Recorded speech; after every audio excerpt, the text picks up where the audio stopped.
नमस्कार, मैं हूं धर्मेंद्र श्रीवास्तव। गुड न्यूज भारत के YouTube चैनल पर आप सभी दर्शकों का स्वागत है। आइए हम आपको दिखाते हैं आजमगढ़ की खबरें फटाफट अंदाज में।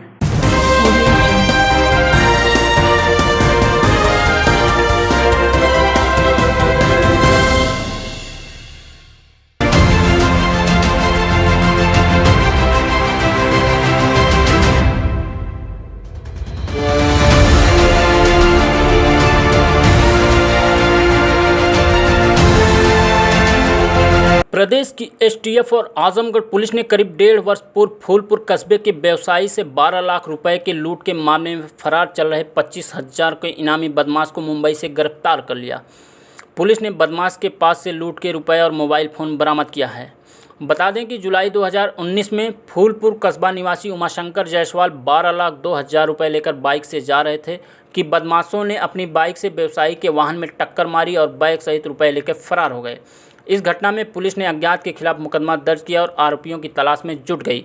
विवेचना के दौरान पुलिस ने मोहम्मद वकी खान पुत्र इंतसार अहमद, रेयान पुत्र इसरार उर्फ नाटे निवासीगण छित्तेपुर थाना सरायमीर, अकदस पुत्र नजरे आलम उर्फ नन्हू, औसद उमर पुत्र अतिकुर रहमान निवासीगण फरियां निज़ामबाद, वसीम पुत्र अबरार निवासी कतरा नुपुरपुर थाना फूलपुर, साकिर पुत्र शाह आलम निवासी पारा का नाम प्रकाश में आया। मोहम्मद वकी खान, रेयान, कदस, वसीम, शाकिर को गिरफ्तार कर कुल 6,58,000 रुपये बरामद किया गया था, जबकि असवद पुत्र तबल्लु उर्फ तालिब, उमर पुत्र अतिकुर रहमान निवासी गणफरियाँ थाना निज़ामबाद घटना के बाद से ही फरार हो गए थे। पुलिस की पकड़ में नहीं आने से आजमगढ़ पुलिस ने 25,000 का इनाम घोषित किया। एसटीएफ लखनऊ को भी मामले में जानकारी देकर सहयोग मांगा गया। इस बीच एसटीएफ लखनऊ फरार औसद के बारे में जानकारी मिली। इसके बाद आजमगढ़ एसटीएफ लखनऊ रवाना हुई।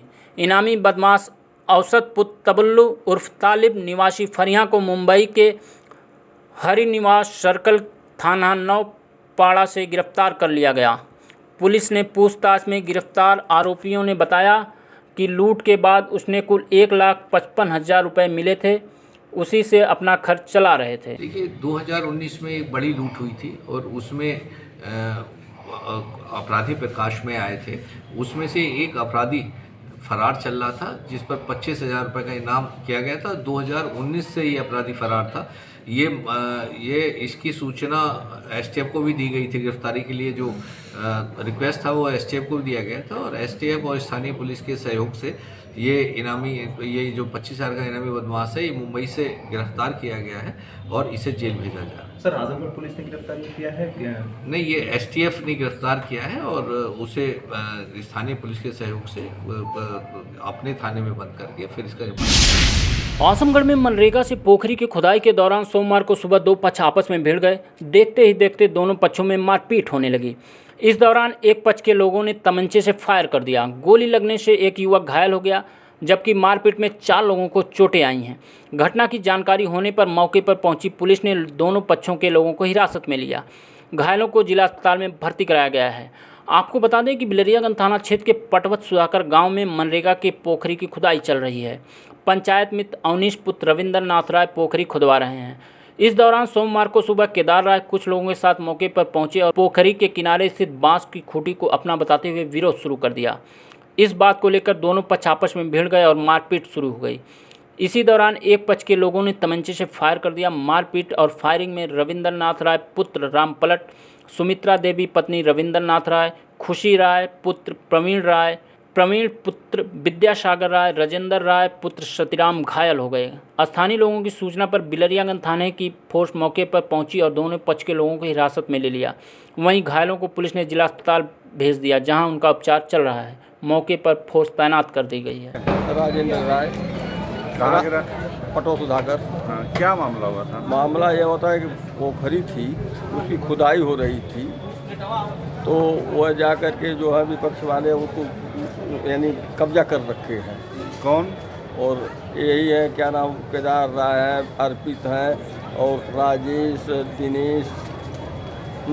वो लोग मना किए और ये लोग मार करने की प्लानिंग पहले से ही रखे थे। तो तब तक लेबर आए खोदने के लिए, वो बताया कि नहीं खोदे थे, तब तक हम लोग गए देखने के लिए, तब तक लोग फायरिंग शुरू कर दिए। हाँ देखिए, उसमें 5 लोग घायल हैं और वो मनरेगा के पोखरा खोदा जा रहा था, जो पोखरा था उस पर दूसरे व्यक्ति को मतलब अचानक पहले आपस में तू मैं होने लगी और फिर एक व्यक्ति ने तमंचे से फायर कर दिया अपने घर के ऊपर से थोड़ा डिस्टेंस से। 5 लोगों को तमंचे की जो छर्रा है वो लगा है। इसमें 5 लोग अरेस्ट कर लिए गए हैं और एक जो तमंचा है वो बरामद कर लिया गया है। सभी लोग ठीक हैं, इलाज चल रहा है और सभी लोग ठीक हैं, कोई किसी जान को कोई खतरा नहीं। सर, अभी गिरफ्तारी किसी की हुई है?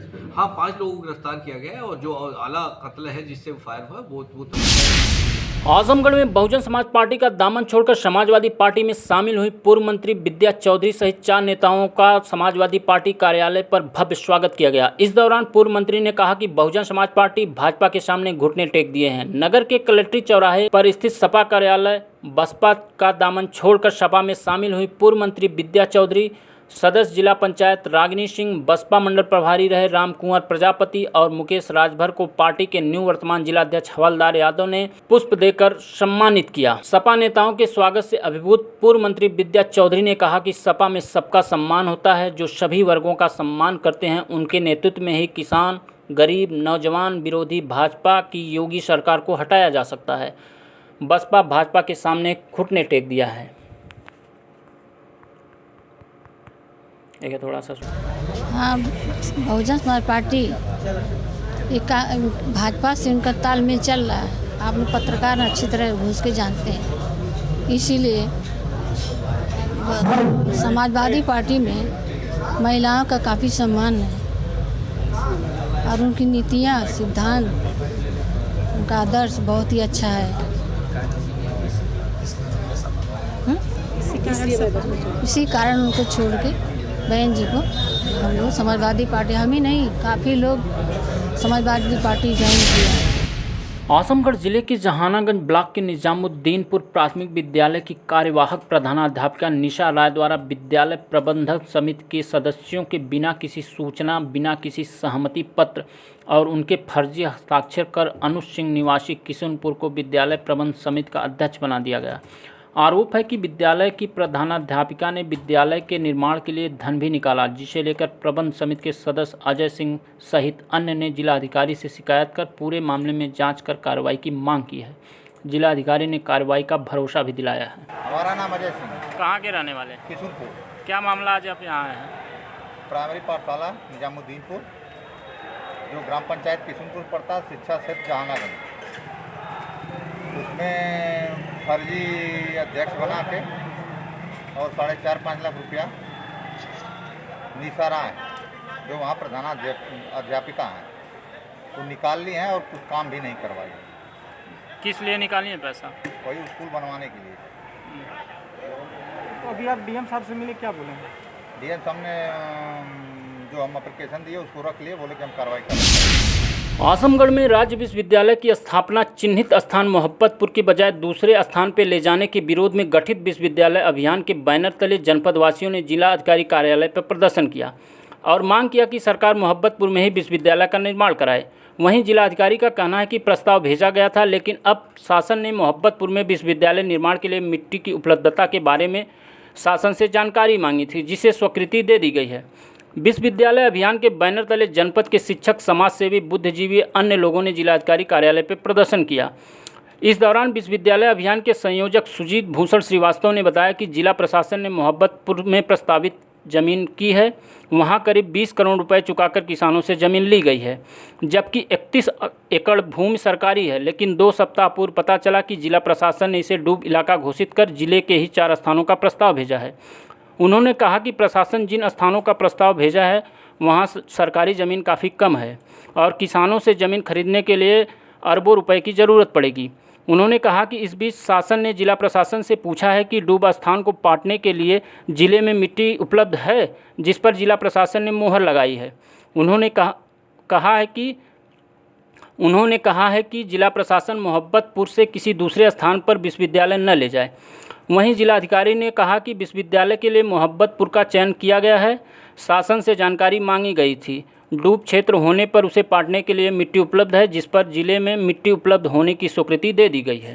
आज हम लोग, जैसा कि आप सब लोग को मालूम है कि 15 दिन पहले सूचना मिली कि विश्वविद्यालय के लिए अन्यत्र कहीं मकराहा में, कोटिला में और गजहरा में ज़मीन चिन्हित करके शासन को भेजी जा रही है। मकराहा जो यहाँ से 45 किलोमीटर दूर है, उसका कोई औचित्य नहीं, वो अव्यवहारिक प्रस्ताव है।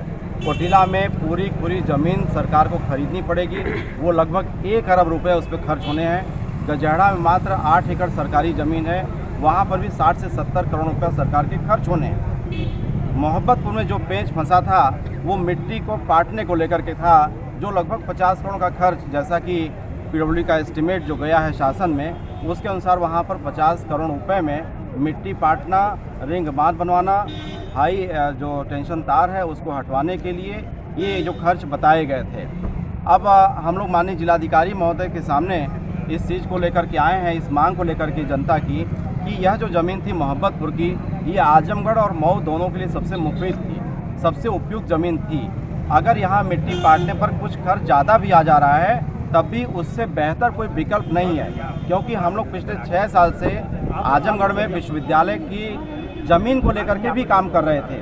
पिछले जिलाधिकारी माननीय शिवाकांत द्विवेदी जी थे, उनके समय में 8 तहसीलों में ज़मीनों का तलाश की गई थी, कहीं ज़मीन मिली नहीं थी। मोहब्बतपुर एकमात्र ऐसा गांव है जहां पर 38 एकड़ सरकारी ज़मीन उपलब्ध हुई थी, इतनी ज़मीन कहीं पर भी नहीं थी। देखिए, विश्वविद्यालय की भूमि मोहब्बतपुर गांव पड़ता है, जो कि शहर के पास ही 5-6 किलोमीटर, उसकी चयनित की गई है और उसमें भूमि भी क्रय कर ली गई है। 17 से 18 करोड़ उसमें व्यय भी किया जा चुका है। अभी शासन से यह जानकारी चाहिए गई थी कि मिट्टी जो उसके भराई के लिए आवश्यकता होगी, उसकी उपलब्धता हो पाएगी नहीं हो पाएगी, तो हमने यहाँ से भेज दिया गया है कि मिट्टी की उपलब्धता सुनिश्चित कर ली जाएगी। सर, इनका कहना है कि मैं नगर जा रहा, कभी अतरौलिया जा रहा, अभी ऐसा कोई भी चीज़ नहीं है कि चेंज हो गया है। विकल्प जरूर मचाए गए थे, बट अभी जैसे मैंने आपको बताया कि मिट्टी की उपलब्धता की इसी मोहब्बतपुर गाँव में के लिए पूछा गया है, तो इसका मतलब मत नहीं। आजमगढ़ में पुलिस की सख्ती के बाद मादक पदार्थ गांजा के तस्करों ने नई तरकीब के सहारे गांजे की तस्करी को अंजाम दे रहे हैं। आजमगढ़ पुलिस ने उड़ीसा प्रांत से महिलाओं के सहारे वाहनों में गांजे की खेप को ला रहे 2 महिलाओं समेत 7 अंतर जनपदीय तस्करों को गिरफ्तार किया है।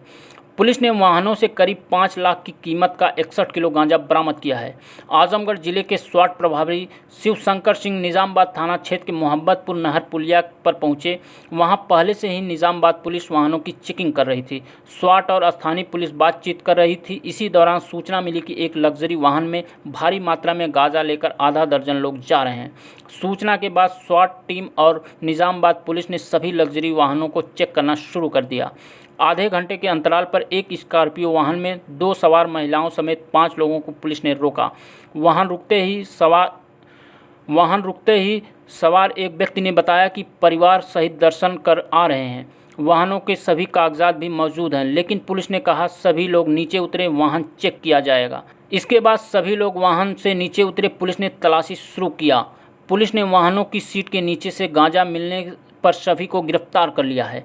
वाहनों से पुलिस ने कुल 61 किलोग्राम गांजा और आधा दर्जन मोबाइल फ़ोन बरामद किया है। बरामद गांजे की अंतर्राष्ट्रीय बाजार में कीमत लगभग 6 लाख रुपए बताई जा रही है। गिरफ्तार आरोपियों में विनय कुमार बिंद, अच्छे लाल शाह, अभय वीर, तपन कुमार, प्रकाश वीर, ललिता व मंजूरा शामिल है, जिसमें 5 लोग उड़ीसा, 1 उत्तर प्रदेश और 1 बिहार के निवासी हैं। कि पिछले दिनों से जो मादक पदार्थ की जो तस्करी करने वाले लोग हैं उनके खिलाफ अभियान जनपद में चलाया जा रहा था और उसी क्रम में आज ये चौथी बड़ी खेप बरामद हुई है। लगभग 61 किलो गांजा पकड़ा गया है। एक स्कॉर्पियो गाड़ी पकड़ी गई है और इसके अंदर जो बॉक्स बनाया गया था सीटों के नीचे, उसके अंदर से ये लगभग 61 किलो गांजा बरामद हुआ है। इसमें मेन बात ये है कि इसमें 7 अभियुक्त गिरफ्तार हुए हैं। एक जौनपुर का है, एक बिहार का है और बाकी अभियुक्त उड़ीसा के हैं और इसमें 2 महिलाएं भी शामिल हैं। तो इनकी मॉडस ऑपरेंडी ये है कि ये अपना ये दिखाते हुए कि हम गाड़ी में महिलाओं वगैरह को बैठा के चल रहे हैं और उसके नीचे लग्जरी गाड़ी में स्कॉर्पियो में गांजा ले आते थे और ला के इधर उतारते थे।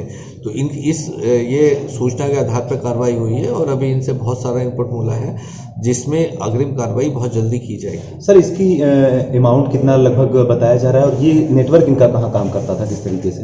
देखिए, इसमें अंतर्राष्ट्रीय बाजार में इसकी कीमत लगभग 5 से 6 लाख रुपए के आसपास होती है और यहाँ भी ये छोटी छोटी पुड़ियों में करके बेचते हैं और जो नवयुवक हैं उन्हें ड्रग एडिक्ट बनाते हैं। तो ये बहुत ही खतरनाक चीज़ है और इस पर लगातार काम हमारे यहाँ भी हो रहा है और जनपद में भी हो रहा है निश्चित रूप से, क्योंकि ये सारी जो खेप है उड़ीसा से लाई जा रही है तो उस पर काम चल रहा है और धीरे धीरे इस पर कंट्रोल काफ़ी हद तक हो गया और आगे किया जाए। सर, महिलाओं की भी इसमें भूमिका कुछ संदिग्ध नजर आ रही है? हाँ, देखिए, महिलाएं इसमें संलिप्त है, महिलाएं उनकी साथी हैं और उन्हें इनके साथ साथ जेल भेजा जाए।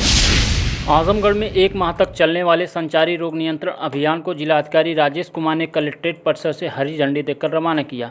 इस अवसर पर जिलाधिकारी ने बताया कि जिले में संचारी रोग नियंत्रण माह 1 मार्च से 31 मार्च तक अभियान चलेगा, जबकि 10 मार्च से 24 मार्च तक दस्तक पखवाड़ा मनाया जाएगा। इस अभियान के तहत पूरे जनपद में संचारी रोग का सर्वे किया जाएगा। इसी के साथ ही टीबी के संभावित मरीजों का चिन्हांकन करते हुए इलाज किया जाएगा। स्वास्थ्य विभाग द्वारा संचारी रोग नियंत्रण अभियान की शुरुआत की गई है, जिसके तहत जो संचारी रोग है उस सबका पूरे जनपद में सर्वे किया जाएगा, आइडेंटिफाई किया जाएगा।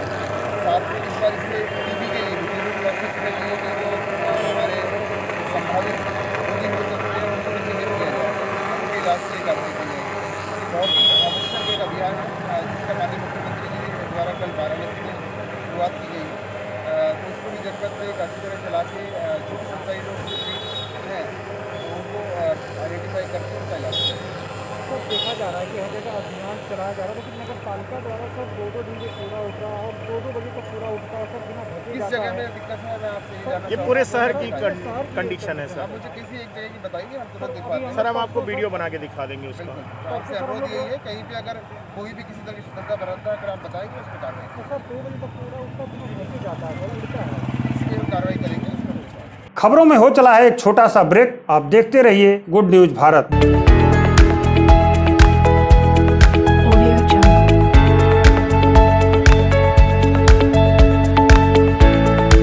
ब्रेक के बाद आप सभी दर्शकों का एक बार फिर स्वागत है। आइए हम आपको दिखाते हैं आजमगढ़ की खबरें फटाफट अंदाज में।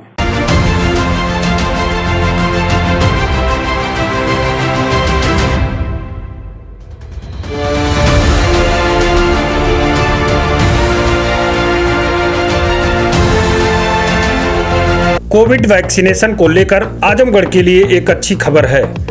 आजमगढ़ में सरकारी केंद्रों के अलावा अब निजी क्षेत्र के अस्पताल वेदांता हॉस्पिटल में भी टीकाकरण की सुविधा मिल सकती है। इसके लिए प्रत्येक व्यक्ति को 250 रुपए निर्धारित दर पर कोविड का टीकाकरण किया जाएगा। टीकाकरण के तीसरे चरण में सोमवार को 60 वर्ष की आयु से ऊपर वालों को और 45 साल से 60 वर्ष के उन व्यक्तियों को जो किसी गंभीर बीमारी से पीड़ित हों उन्हें टीका लगाया जाएगा।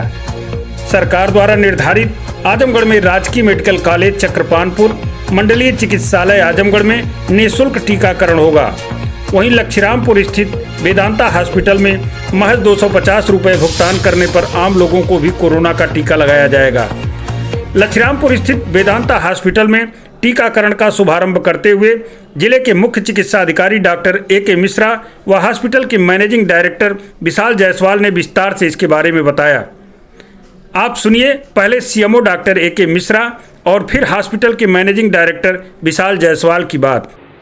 आज भारत सरकार की गाइडलाइन के अनुसार आज आम जनता के लिए जो 60+ हैं और जो 45 साल से 59 साल तक हैं कोमार्बिड, तो उनका लॉन्च सरकार ने किया है।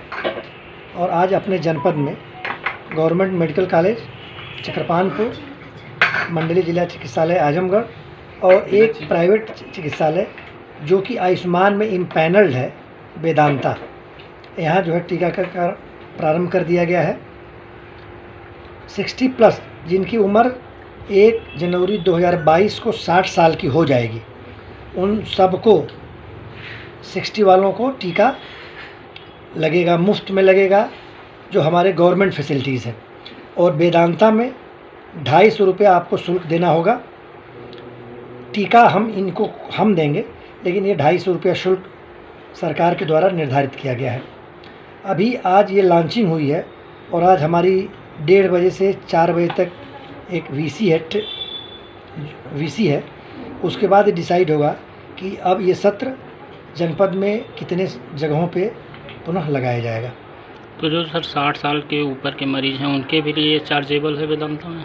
नहीं, वेदांत जो प्राइवेट फैसिलिटीज़ हमारी हैं वो चार्जेबल हैं, जो हमारी गवर्नमेंट फैसिलिटीज़ हैं वो फ्री है टोटली। मैं विशाल जायसवाल, डायरेक्टर वेदांता ग्रुप। ये जो एक सबसे अच्छी बात है कि पूरे आजमगढ़ शहर में जो है एक प्राइवेट हॉस्पिटल मात्र चुना गया, वो है वेदांता हॉस्पिटल, क्योंकि इन्होंने अभी पिछले महीने ही जो है आयुष्मान भारत में गोल्ड मेडल पाया है, जो कि पूरे यूपी स्टेट में मात्र जो है 3 हॉस्पिटल पाए हैं गोल्ड मेडल। और इसके बाद जो है हम लोग अब इस क्रम में आयुष्मान में इतना अच्छा काम कर रहे हैं और लोगों की सेवा कर रहे हैं, तो इसके लिए जो है हमें भारत सरकार द्वारा चुना गया है कोविड टीकाकरण के लिए। इसके लिए जो गवर्नमेंट ने आच्छादित किया है कि 150 रुपीज़ में हमें वो वैक्सीन दे रहे हैं और 100 रुपीज़ सारे एडमिनिस्ट्रेटिव कॉस्ट और सारी चीज़ लगाने के बाद हमें 250 रुपीज़ पर पेशेंट जो है चार्ज करना है। किस उम्र के लोगों के लिए टीका? ये अभी जो है सेकेंड चरण आया है, इसमें जो है 60 साल से ऊपर के लोगों को और 45 से 60 साल के बीच में, मतलब 45 साल से ऊपर के में जो किसी न किसी प्रकार की गंभीर बीमारी से जूझ रहे हों, उनके लिए ये टीकाकरण उपलब्ध कराया गया है। क्या वयस्कों के लिए भी है?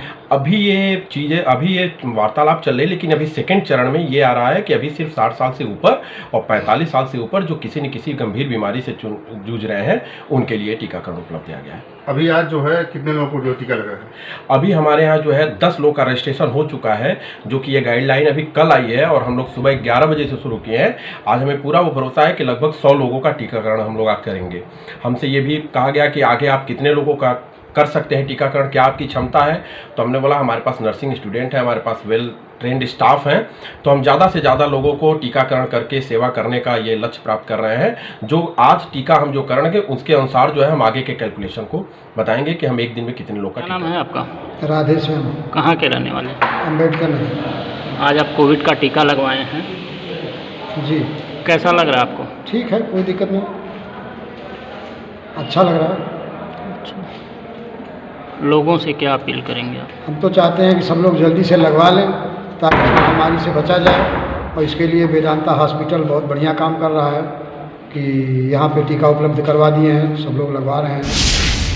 शगुन मैरिज हॉल लालगंज में भाजपा जिला पंचायत वार्ड कैथी शंकरपुर की एक आवश्यक बैठक आज रविवार को आयोजित की गई। बैठक के मुख्य अतिथि क्षेत्रीय मंत्री एवं जिला पंचायत वार्ड प्रभारी मंजू सरोज और विशिष्ट अतिथि जिला उपाध्यक्ष रामनयन सिंह के द्वारा सरकार द्वारा संचालित जन कल्याणकारी योजनाओं, सांगठनिक विषयों एवं चुनाव के संबंध में विस्तृत चर्चा की गई। कार्यक्रम की अध्यक्षता मंडल अध्यक्ष लालगंज रजनीकांत त्रिपाठी तथा संचालन मंडल महामंत्री आदर्श कुमार राय ने किया। इस अवसर पर सुखदेव सिंह प्रबुद्ध प्रकोष्ठ के संयोजक ओम प्रकाश सिंह, जिला मंत्री संचिता श्री चौहान, अशोक राय, धीरेन्द्र सिंह, मोहम्मद जैद, वीरेंद्र राय मंडल उपाध्यक्ष, शिवेंद्र राय, दिनेश तिवारी, अवधेश राय, संजय राय, शिवसागर बर्नवाल, आशीष राय आदि प्रमुख रूप से उपस्थित रहे। तरमा थाना से सेवानिवृत्त हुए उप निरीक्षक गोपाल सिंह की धूमधाम से की गई विदाई। तरमा थाना प्रांगण में तरमा थाने में तैनात उप निरीक्षक गोपाल सिंह के सेवा काल के पूर्ण होने पर एक विदाई समारोह का आयोजन किया गया। विदाई समारोह में उपस्थित लोगों ने उप निरीक्षक गोपाल सिंह का माल्यार्पण किया तथा उन्हें स्मृति चिन्ह और ढेरों उपहार देकर विदा किया। उप निरीक्षक गोपाल सिंह को यथार्थ गीता के साथ अन्य उपहार देकर थाने से ससम्मान विदा किया गया। विदाई समारोह में प्रभारी निरीक्षक स्वतंत्र कुमार सिंह तरमा, वरिष्ठ उप निरीक्षक संजय कुमार, बोंगरिया चौकी इंचार्ज ओम प्रकाश नारायण सिंह, रासेपुर चौकी इंचार्ज अखिलेश चौबे तथा उप निरीक्षक नकी अहमद रिजवी तथा अन्य लोग उपस्थित रहे। अपना ट्रस्ट देवगांव के पदाधिकारियों एवं सदस्यों की एक आवश्यक बैठक हीरो एजेंसी देवगांव में हुई आयोजित। अपना ट्रस्ट देवगांव के पदाधिकारियों एवं सदस्यों की एक आवश्यक बैठक आज हीरो एजेंसी देवगांव पर आयोजित की गई। बैठक की अध्यक्षता अपना ट्रस्ट के अध्यक्ष सुनील कुमार गुप्ता ने की। बैठक में रक्तदान शिविर के संबंध में विस्तार पूर्वक चर्चा की गई तथा अंत में सर्वसम्मति से यह निर्णय लिया गया कि 14 मार्च 2021 को इस वर्ष का रक्तदान शिविर future computer institute Allahabad bank के नीचे देवगांव में आयोजित किया जाएगा। इस अवसर पर रामसम्हार यादव, महेंद्र चौरसिया, विवेक शर्मा, मनीष यादव, इरफान अहमद आदि प्रमुख रूप से उपस्थित रहे। आपको बता दें, अपना ट्रस्ट प्रतिवर्ष रक्तदान शिविर का आयोजन करता है जिसमें क्षेत्र के युवा महादान करके क्षेत्र के जरूरतमंदों के खून की कमी को पूरा करने का प्रयास करते हैं। पिछले वर्ष किए गए रक्तदान शिविर के आयोजन में 87 लोगों ने रक्तदान किया था, जबकि इसके पूर्व के वर्ष में 50 लोगों ने रक्तदान किया था। जय हिंद साथियों, आज अपना ट्रस्ट की एक आवश्यक बैठक हीरो एजेंसी देवगांव में हुई और इस बैठक में यह निर्णय लिया गया कि विगत 2 वर्षों की भांति इस वर्ष भी रक्तदान शिविर का आयोजन किया जाएगा। और क्योंकि इससे पहले जो रक्तदान शिविर का आयोजन हुआ था उसमें आप सभी लोगों का इतना अच्छा सहयोग मिला कि ज़िले में 2 बार 3 बार सम्मानित होने का भी अवसर संस्था को मिला। और उम्मीद करते हैं कि इस बार भी आप लोग बढ़ चढ़ कर हिस्सा लेंगे इसमें। और 14 मार्च 2021 future computer Devgaon Allahabad bank के नीचे इस बार भी आयोजन किया गया है 14 मार्च को। तो उम्मीद है कि आप सभी लोग पूर्व की भांति इस बार भी पूरा सहयोग करेंगे रक्तदान करने में और खुद भी आएंगे, लोगों को भी जागरूक करेंगे। बहुत पश्चिम मोहाल बसही में उच्च क्षमता का ट्रांसफार्मर लगवाने से जनता ने प्रधान का व्यक्त किया आभार। देवगांव क्षेत्र के बसही अकबालपुर के पश्चिमी मोहाल में लगा 63 केवीए का ट्रांसफार्मर बार बार खराब हो जाने से लोगों को भारी समस्याओं का सामना करना पड़ता था। समस्या से प्रधान प्रतिनिधि सालेहीन से जब लोगों ने अवगत कराया तो उन्होंने विभाग से दौड़ धूप कर इसे उच्च क्षमता का कराकर 100 केवीए का करा दिया, जिससे लोगों में काफ़ी हर्ष व्याप्त है। आपको बता दें, विभाग के लोग कनेक्शन तो बांटते चले जाते हैं, लेकिन ट्रांसफार्मर की क्षमता इतनी आसानी से नहीं बढ़ाई जाती, जिससे लोगों को ट्रांसफार्मर के बार बार जलने से भारी मुसीबत उठानी पड़ती है। अस्सलाम वालेकुम। आज हमारे गांव बसही इकबालपुर में पश्चिम मोहल्ले में 63 केवी से ट्रांसफार्मर 100 केवी क्षमता वृद्धि के तहत कराया गया, जिससे गांव के लोगों को काफ़ी खुशी महसूस हुई, काफ़ी खुश नज़र आए।